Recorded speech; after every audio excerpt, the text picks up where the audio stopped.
कि अपनी करप्शन को बचाने के लिए और करप्शन के माल को बचाने के लिए अदलिया का सहारा लेके किसी भी तरीके से एहतसाब के अमल से बचा जाए। अब एहतसाब के अमल से बचने के लिए उनकी हत्तल वसा कोशिश ये है कि ये मामलात ताखीर का शिकार हों और अदालतों के अंदर ज़ेर समात मुकदमात को इल्तवा में रखा जाए, जिसके लिए वो मुख्तलिफ साजिशें करने में मसरूफ़ अमल हैं। अब तोशा खाना का जो फर्द जुर्म का मामला था, वो मामला बिल्कुल रोज़े रोशन की तरह आया है कि इमरान अहमद न्याजी साहब ने दोस्त ममालिक की तरफ से दिए गए अरबों रुपए के तहफ़,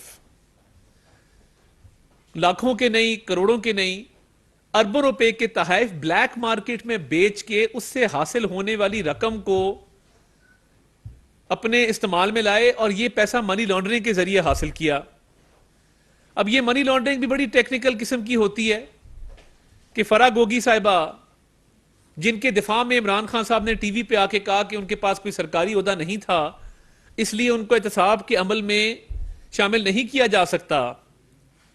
तो जैसे ही अपने इक़्तिदार के दिनों को खत्म होते देखा, उनको दुबई फरार करवा दिया।